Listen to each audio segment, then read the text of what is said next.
Welcome back friends in our channel learn easy स्वयं.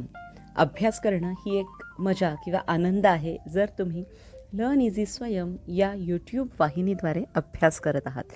या वेळेस आपला इयत्ता 10वी इतिहास विषयाचा पाठ 7वा एक्सप्लेन करताना, स्पष्ट करताना मी जाणून बुजून PPT तयार केलं नाही, कारण अत्यंत सोपा पाठ आहे आणि खेळ हा विषय मुळात विद्यार्थ्यांना इतका आवडतो की त्याच्यासाठी एक्स्ट्रा काहीतरी चित्र, रंगीत सजावट करून पुन्हा तो स्पष्ट करण्यापेक्षा पाठातून एक्सप्लेन केलेलंही काही विद्यार्थ्यांना आवडतं आहे असं लक्षात आल्यामुळे आज आपण पाहूयात या पाठामधला सगळ्यात पहिल्यांदा जो पिंक बॉक्स, गुलाबी रंगाचा बॉक्स आपण पाहिला तर त्याच्यामध्ये साधारण पाठाची रूपरेषा आपल्याला लक्षात येत आहे. बघा, खेळांचे महत्त्व. मग साहजिक आहे याच्यावर आता हे जे टॉपिक्स आहेत ना मुलांनो, या टॉपिक्सवर एक गोष्ट लक्षात घ्या की प्रश्न तयार होताना स्वाध्यायातले प्रश्न बहुतांशी या टॉपिक्सवरनं तयार केले जातात हे तुमच्या लक्षात येईल. म्हणजे संपूर्ण पाठाचा आराखडा तर आपल्याला या सुरुवातीच्या रूपरेषेमधनं किंवा महत्त्वाच्या मुद्द्यांवरनं कळतो, पण स्वाध्यायातल्या प्रश्नांचा साधारण अंदाजही आपल्याला या महत्त्वाच्या मुद्द्यांवरनं येत असतो. ठीक आहे, आता आपण आपल्या पाठाच्या स्पष्टीकरणाला सुरुवात करूयात. बघा, सगळ्यात पहिल्या ज्या 2 ओळी आहेत, 2 ओळी, त्या अत्यंत महत्त्वाच्या का? त्या संकल्पना स्पष्ट करामध्ये खेळ, संकल्पना स्पष्ट करा असं म्हटल्याबरोबर तिथे तुम्ही आपल्या पाठ्यपुस्तकामध्ये या पहिल्या 2 ओळींना पुस्तक समोर घेऊन बसा, टिकमार्क करा, लिहून ठेवा कोपऱ्यात अगदी बारीक अक्षरामध्ये संकल्पना. म्हणजे पुन्हा जेव्हा तुम्ही सराव करणार आहात तेव्हा तुमच्या लक्षात येईल की मला हे संकल्पनेच्या दृष्टीनं पाठ करायचे आणि ते पुस्तक आपलंसं वाटलं पाहिजे इतके त्याच्यावर पेन्सिलनी आपण महत्त्वाच्या मुद्द्यांना टिपून ठेवलं पाहिजे. बघा, खेळ या विषयाची संकल्पना स्पष्ट करा, गुण 2 मार्क. मनोरंजन व शारीरिक व्यायाम यांच्यासाठी केली जाणारी कोणतीही कृती म्हणजे खेळ. म्हणजे मनोरंजन तर होते, शिवाय तुमची शारीरिक व्यायाम होतोय, एक्सरसाइज जी आहे ती होतीये आणि त्यामुळे तुमचा फिजिकल फिटनेस म्हणजे तुमचं तंदुरुस्ती जी आहे ती टिकवलीही जातीये. शिवाय आनंद देणारी कृती म्हणजे मनोरंजन होते. म्हणून त्याला खेळ, अशा कृतीला, अशा आपल्या हालचालीला, अशा आपल्या ॲक्शन्सला आपण खेळ म्हणतो. खेळांचा इतिहास हा माणसांएवढाच जुना आहे. बघा, हे वाक्य खूप महत्त्वाचं आहे की खेळांचा इतिहास माणसं, म्हणजे जितकी माणसं जुनी आहेत, जितक्या अतिप्राचीन काळाकडे आपण जाऊ, त्या अधिमानवापासून अगदी आत्तापर्यंतच्या प्रगत मानवापर्यंत आपल्याला खेळाचे कुठले ना कुठले दाखले ऐतिहासिक गोष्टींमध्ये सापडलेले आहेत, ऐतिहासिक पुराव्यांमध्ये दिसून येतात.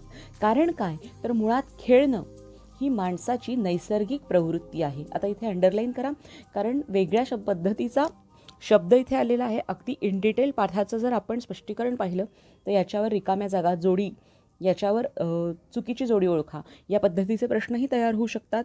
खेळांचा इतिहास हा माणसांएवढाच जुना आहे, कारण खेळणे ही माणसाची नैसर्गिक प्रवृत्ती आहे. मानवाच्या प्रारंभीच्या काळात विविध प्रकारचे खेळ खेळले जात. शिकार, बॉक्स करा शिकार या शब्दाला. शिकार हा जसा उदरनिर्वाहाचा मार्ग होता तसाच तो खेळ आणि मनोरंजनाचा एक भाग होता. भारतातील प्राचीन साहित्यात आणि महाकाव्यातून द्यूत, कुस्ती, रथांच्या आणि घोड्यांच्या शर्यती आणि बुद्धिबळ यांचे उल्लेख येतात. आता बघा, शिकार हा सगळ्यात पहिला खेळ म्हणायला हरकत नाही आपल्या पाठ्यपुस्तकातही आला आणि प्राचीन पुराव्यांच्या आधारे. पण नंतर बघा, प्राचीन खेळामध्ये किंवा प्राचीन साहित्यात कोणकोणत्या खेळांचा उल्लेख आढळतो, हा थोडक्यात उत्तरे द्यायला 2 मार्काचा प्रश्न जरी आपण कन्सिडर केला तर संकल्पना चित्रातही हा प्रश्न बसू शकतो. कारण जवळजवळ 5 खेळांचा उल्लेख या ओळीत आलेला आहे. द्यूत 1, कुस्ती 2, रथांच्या शर्यती 3, घोड्यांच्या शर्यती 4 आणि बुद्धिबळ 5.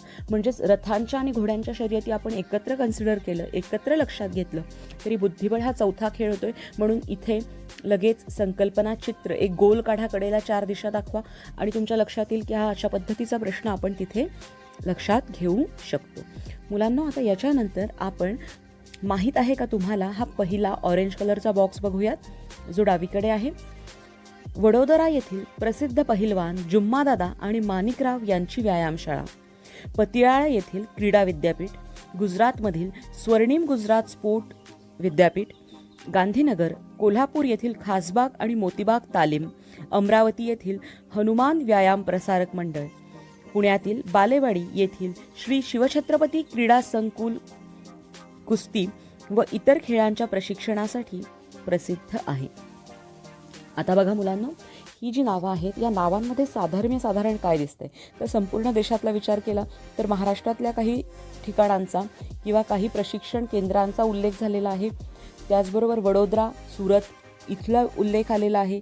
पुन्हा गुजरातमधलाच स्वर्णिम गुजरात स्पोर्ट म्हणजे महाराष्ट्र आणि गुजरातमधले उल्लेख जर पाहिले किंवा नुसते महाराष्ट्रातले उल्लेख तुम्ही पाहिलेत तर साधारण 4 उल्लेख येतात. त्यामुळे इथेही अगदी अवघड स्वरूपाचा किचकट प्रश्न तयार करायचा म्हटला तर संकल्पना चित्र येऊ शकतं. कारण इथे आपल्याला 4 जिल्ह्यांची तर नावं कळतात किंवा 4 ठिकाणांचीही महाराष्ट्र राज्यातली नावं आपल्याला लक्षात येत आहेत. पुढे बघा, दुसरा आपण बॉक्स बघूयात. खेळ आणि ग्रीक लोक यांचे नाते प्राचीन काळापासूनचे आहे. माहीत आहे का तुम्हाला? ह्या ऑरेंज जी ऑलिम्पिकचं चिन्ह दिसतंय 5 वेगवेगळ्या रंगांच्या रिंगमधला तो बॉक्स आपण पाहत आहोत. खेळ आणि ग्रीक लोक यांचे नाते अतिप्राचीन काळापासूनचे आहे. खेळांना नियमित आणि सुसंघटित स्वरूप ग्रीकांनी दिले. म्हणजे खेळांमध्ये नियम असणं, नियम तयार करणं, रूल्स आणि इन्स्ट्रक्शन्स ज्या आहेत त्या, शिवाय सुसंघटितपणा म्हणजे वेल ऑर्गनाइज्ड त्या खेळाची रूपरेषा ठरवून, त्या खेळाला योग्य वेळ ठरवून, या वेळामध्ये खेळातला हा पूर्वार्ध नंतर तो उत्तरार्ध खेळला गेला पाहिजे अशा पद्धतीचा एक क्रम ग्रीकांनी निश्चित केला. धावणे, थाळीफेक, रथ, घोड्यांच्या शर्यती, कुस्ती, मुष्टियुद्ध इत्यादींचे सामने त्यांनी सुरू केले. मग बघा, ग्रीकांनी सुरू केलेले खेळाचे सामने इथे पण जवळजवळ पहिले 5 सामने येतात. आणि आता ऑलिम्पिकचा विचार केला तर ही ऑलिम्पिक जी आहे ती अत्यंत विस्तृत प्रमाणात आणि जगातली सर्वात मोठी मानाची स्पर्धा म्हणून आपण तिच्याकडे बघत असतो.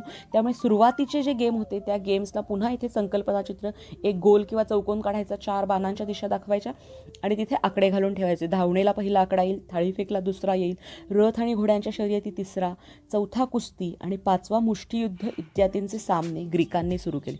अशा पद्धतीचा एक प्रश्न इथे तयार होऊ शकतो.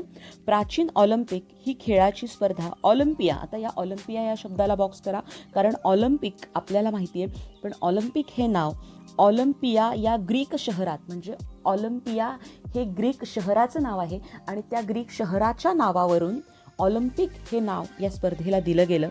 या स्पर्धेत भाग घेणे आणि विजय मिळवणे मानाचे समजले जाते.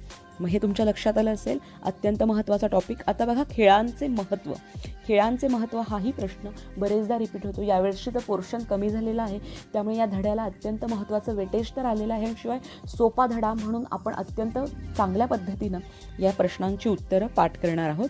खेळाला आपल्या जीवनात महत्त्वाचे स्थान आहे.